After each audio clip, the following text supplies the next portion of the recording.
Hello students, आज हम पढ़ेंगे मेटल्स एंड नॉन मेटल्स, धातु और अधातु। तो इनमें धातु और अधातु में क्या अंतर होते हैं? धातु और अधातु में अंतर।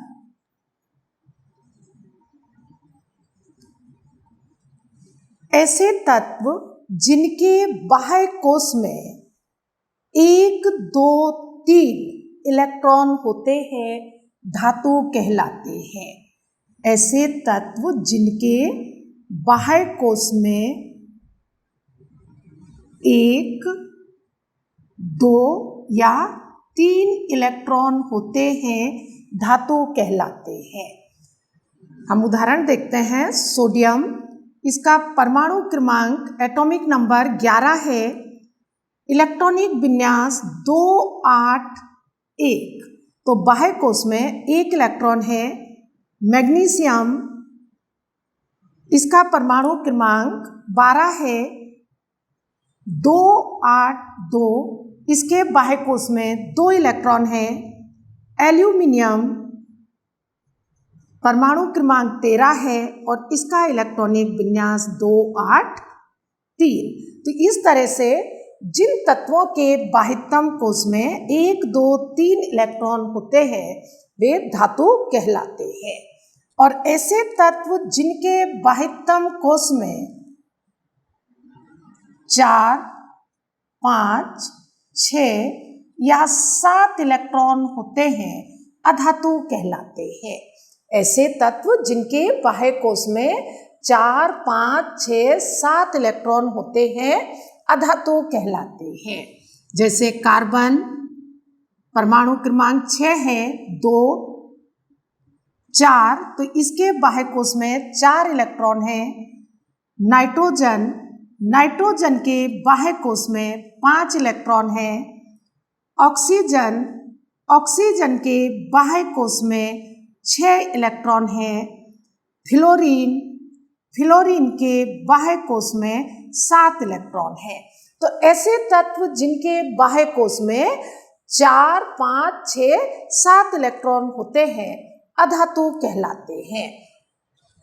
तो सबसे प्रमुख अंतर धातु और अधातु के बीच में बाह्यतम कोश में उपस्थित इलेक्ट्रॉन की संख्या के आधार पर करते हैं। दूसरा अंतर है धातुएं ठोस होती हैं। धातुएं कैसी होती हैं? ठोस होती हैं, सॉलिड। यहां पर अपवाद है मरकरी। अपवाद क्या है? मरकरी द्रव है और गैलियम भी द्रव है। ये मरकरी और गैलियम 2 धातु द्रव रूप में पाई जाती है। अधातुएं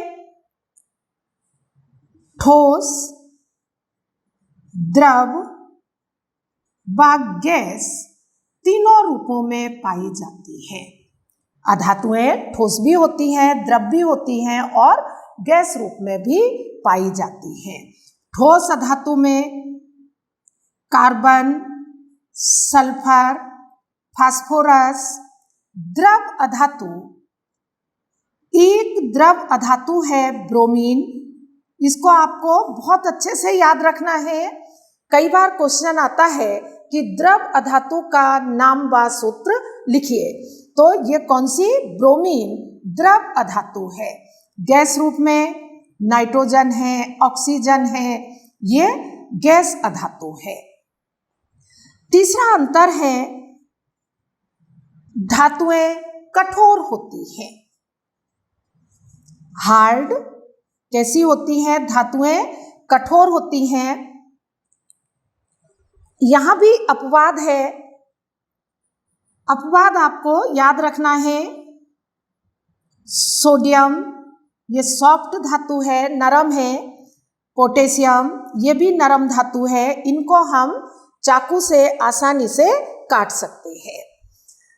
अधातुएं जो हैं वो नरम होती हैं, सॉफ्ट होती हैं, लेकिन यहाँ भी एक अपवाद है।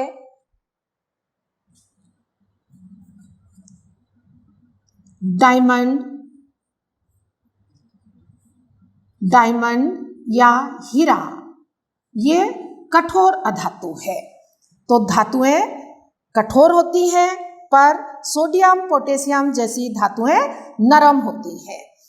अधातुएं कैसी होती हैं? नरम होती हैं, सामान्यतः नरम है, पर डायमंड कठोर अधातु है। चौथा अंतर है गलनांक व क्वथनांक, melting point and boiling point. धातुओं के गलनांक क्वथनांक उच्च होते हैं, हाई होते हैं, अधिक होते हैं। यहाँ पर कुछ धातुओं के गलनांक क्वथनांक कम होते हैं, जैसे सोडियम है, पोटेशियम है, इनके गलनांक क्वथनांक कुछ कम होते हैं। अधातुओं के मेल्टिंग पॉइंट व बॉइलिंग पॉइंट कैसे होते हैं? कम होते हैं, निम्न होते हैं। पर कुछ अधातु जैसे बोरॉन है, सिलिकॉन है, कार्बन है, इनके गलनांक क्वथनांक कैसे होते हैं? उच्च होते हैं। तो ये अपवाद है। अपवाद आपको याद रखना है, क्योंकि जो क्वेश्चन आते हैं ऑब्जेक्टिव क्वेश्चन अपवाद से ही संबंधित होते हैं। अगला अंतर है घनत्व।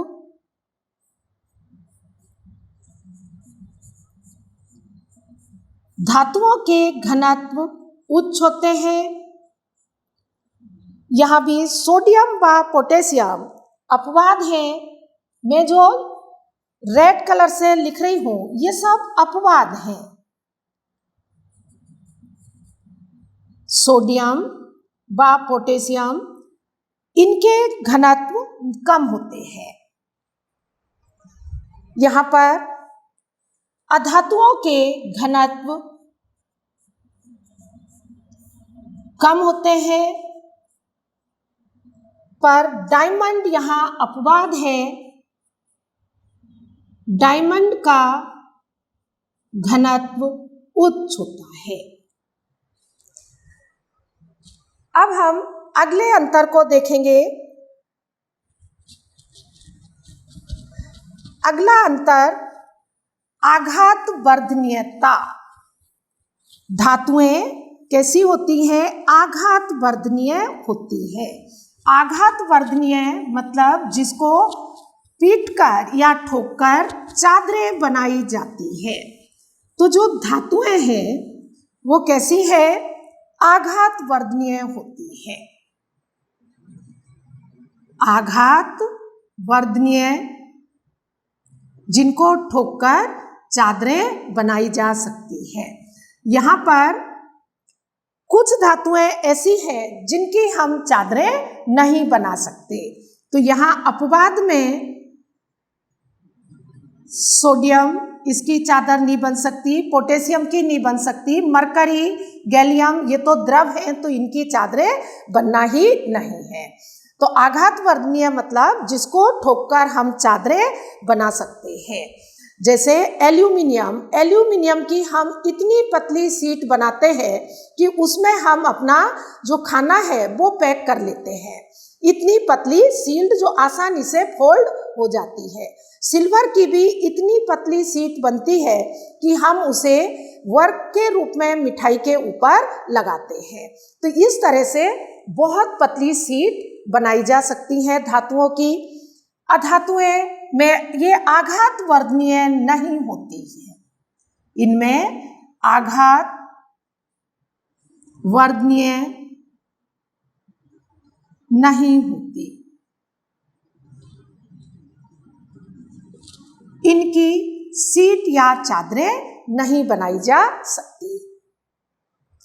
एक और महत्वपूर्ण गुण है धातुओं का, वो है तन्यता का।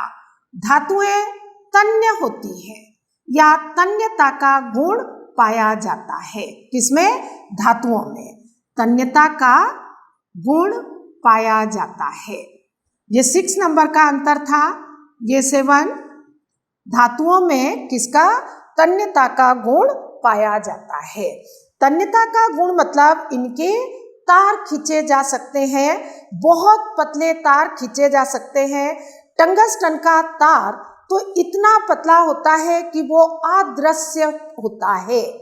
अगर क्वेश्चन ऐसा आता है कि अदृश्य तार बनाने वाली धातु तो टंगस्टन है, टंगस्टन का तार इतना पतला होता है कि वो दिखाई नहीं देता। पर यहाँ भी कुछ अपवाद हैं। सोडियम, पोटेशियम व जिंक धातु, इनके तार नहीं खींचे जा सकते। सोडियम, पोटेशियम व जिंक धातु के तार नहीं खींचे जा सकते। अधातुओं में तन्यता का गुण नहीं पाया जाता। तन्य नहीं होती या तन्यता का गुण नहीं होता। यहां भी एक अपवाद है। कार्बन, कार्बन फाइबर, कार्बन तंतु बनते हैं। कार्बन फाइबर ये तार जैसे ही होते हैं, तो कार्बन तंतु अपवाद है। ये लाल रंग से जहां भी लिखा है ये अपवाद लिख रही हूं। अगला अंतर है धातुएं विद्युत की सुचालक होती हैं। ऊष्मा और विद्युत की क्या होती है? सुचालक होती है। यहां पर टंगस्टन धातु, टंगस्टन धातु क्या है? अपवाद है।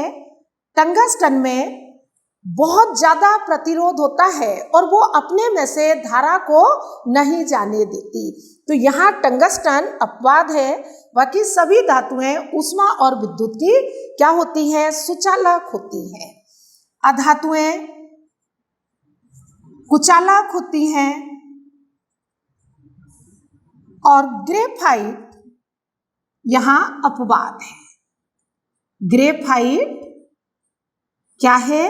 अपवाद है। ग्रेफाइट विद्युत का सुचालक होता है। इसमें से धारा प्रवाहित हो सकती है क्योंकि इसमें स्वतंत्र इलेक्ट्रॉन पाया जाता है।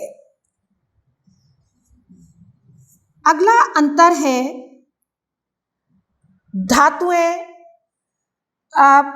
एक परमाणुक होती है। एक परमाणविक धातुएं कैसी होती हैं? एक परमाणविक होती है। एक परमाणविक धातुओं को आपने हमेशा इस तरह से सोडियम, पोटेशियम इस तरह से लिखा देखा होगा। सिल्वर, गोल्ड, कॉपर, कहीं भी इस तरह से लिखा नहीं देखा होगा कि Na2, K2, Ag2।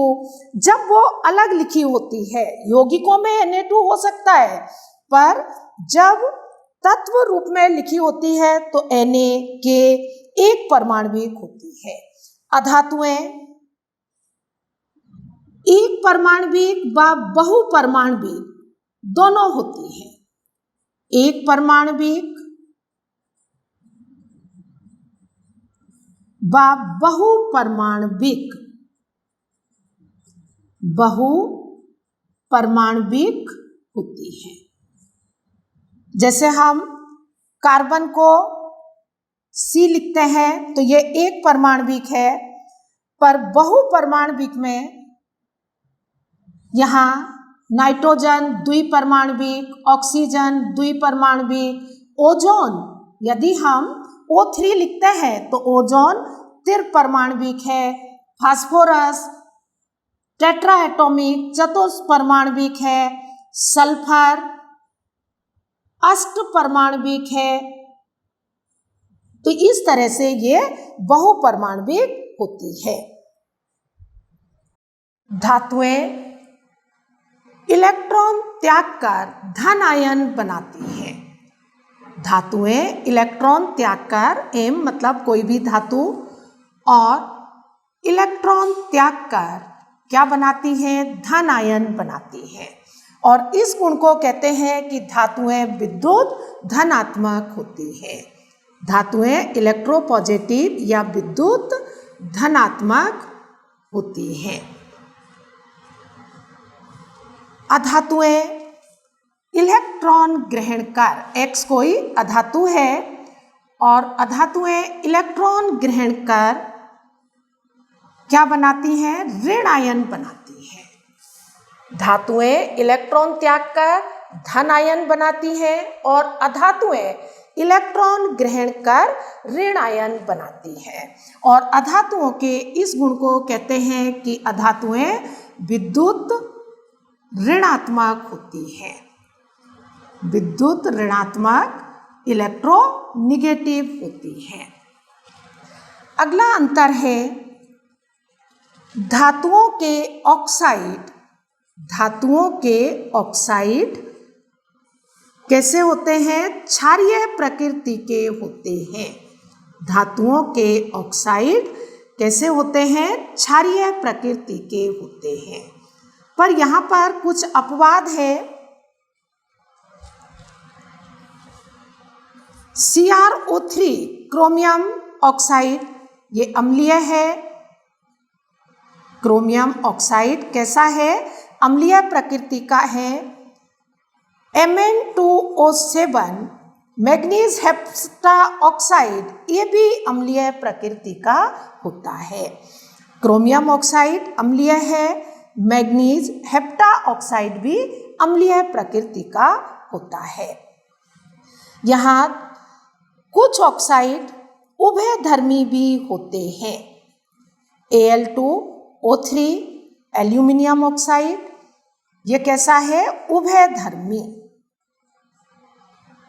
एम्फोटेरिक जिसमें जो अम्ल से भी क्रिया करता है और क्षार से भी क्रिया करता है। जिंक ऑक्साइड ये भी कैसा है? उभयधर्मी है। तो सामान्यतः जो ऑक्साइड हैं वो क्षारीय होंगे, पर chromium oxide, manganese hepta oxide ये अम्लीय होते हैं, जबकि एल्यूमिनियम ऑक्साइड और जिंक ऑक्साइड उभयधर्मी प्रकृति के होते हैं। अधातुओं के ऑक्साइड अम्लीय प्रकृति के होते हैं। सामान्यतः कैसे होते हैं? अम्लीय प्रकृति के होते हैं।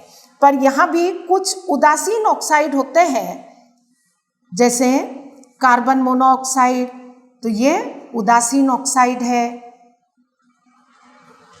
नाइट्रिक ऑक्साइड ये भी उदासीन ऑक्साइड है।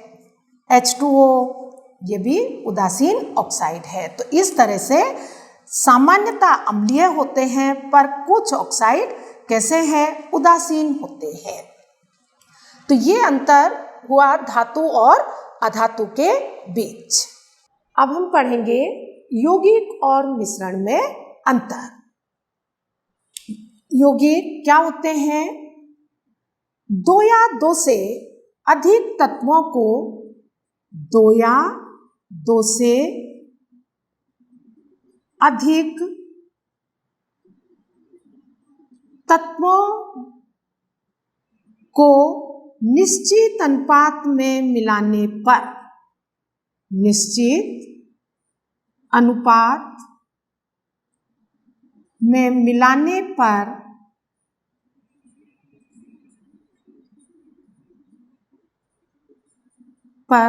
रासायनिक क्रिया द्वारा बनते हैं। यौगिक कैसे बनते हैं? दो या दो से अधिक तत्वों को एक निश्चित अनुपात में मिलाया जाए तो यौगिक बनते हैं। यहाँ पर जैसे H2O है, तो यहाँ हाइड्रोजन के 2 परमाणु और ऑक्सीजन का 1 परमाणु मिलकर जल बनाते हैं। ऐसा नहीं हो सकता कि ऑक्सीजन के 2 ले लें और हाइड्रोजन का 1 ले लें। या फिर कार्बन डाइऑक्साइड है, तो यहाँ पर कार्बन का 1 परमाणु है और ऑक्सीजन के 2 परमाणु हैं। तो परमाणुओं का, तत्वों के का अनुपात निश्चित होता है और रासायनिक क्रिया द्वारा बनते हैं। जबकि मिश्रण दो या दो से अधिक पदार्थों को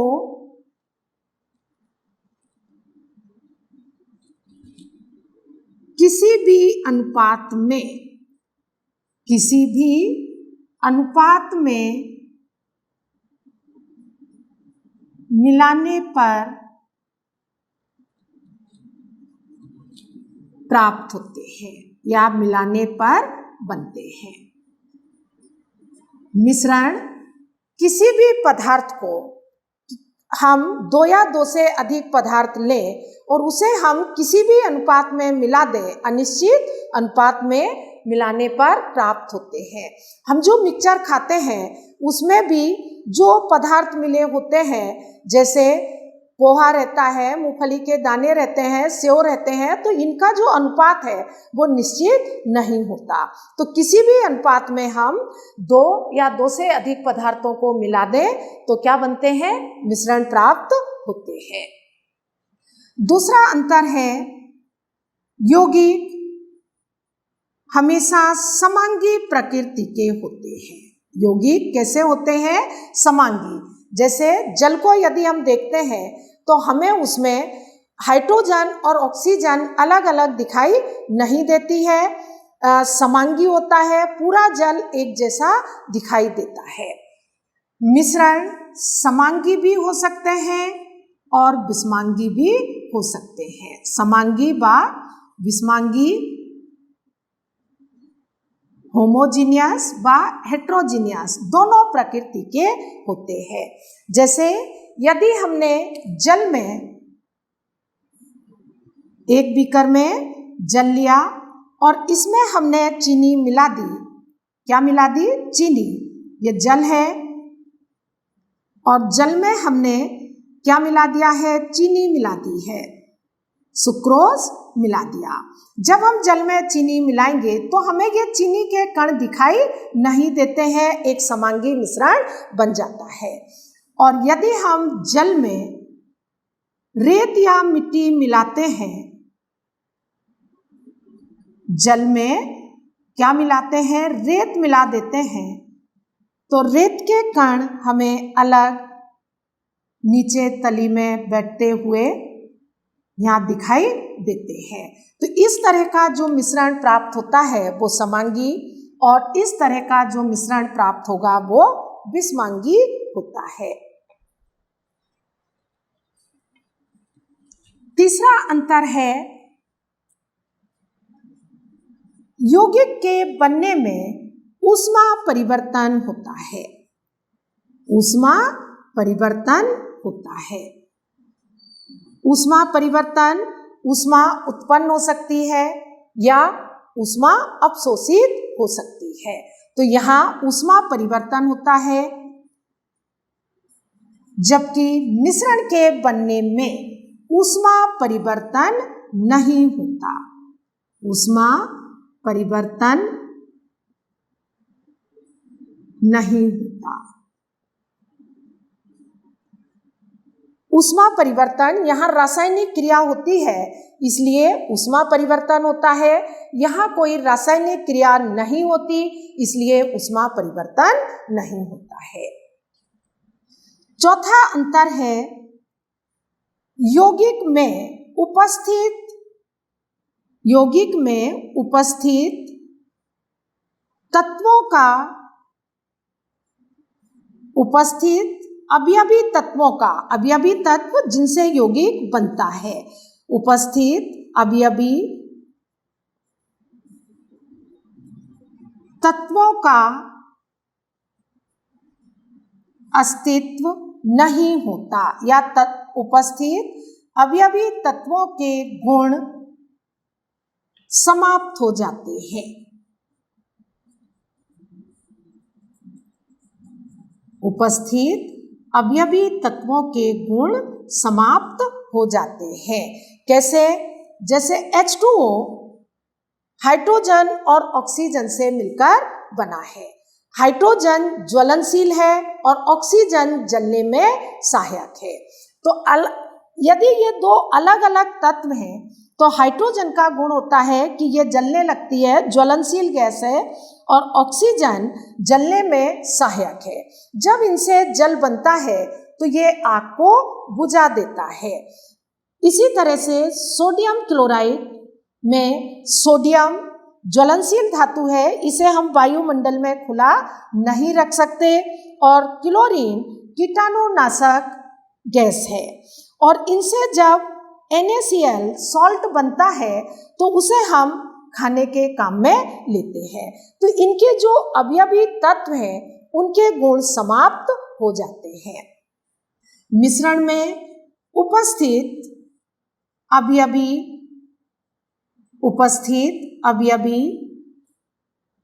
पदार्थों के औसत गुण होते हैं। औसत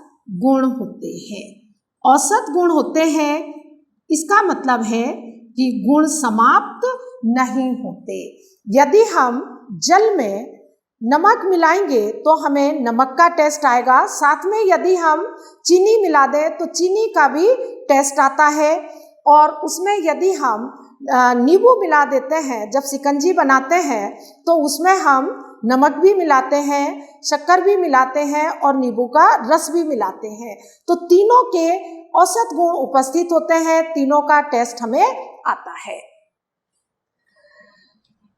और नेक्स्ट अंतर है सामान्य रासायनिक विधि द्वारा यौगिक के अवयवी घटकों को अलग नहीं किया जा सकता। सामान्य विधियों द्वारा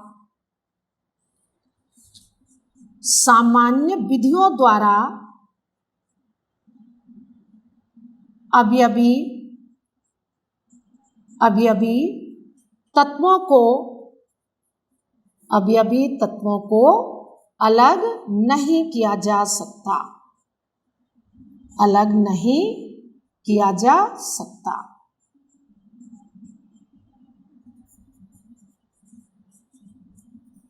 जैसे जल रखा है और जल में से हम सोचें कि सामान्य विधि द्वारा हम उसमें से हाइड्रोजन और ऑक्सीजन को अलग कर दें, तो ये संभव नहीं है। या सोडियम क्लोराइड में से हम सोडियम या क्लोरीन को अलग कर दें, ये संभव नहीं है। तो जो अवयवी तत्व हैं यौगिक के, उनको हम सामान्य विधियों द्वारा अलग नहीं कर सकते। मिश्रण में हम सामान्य विधियों द्वारा अवयवी पदार्थों को अलग कर सकते हैं।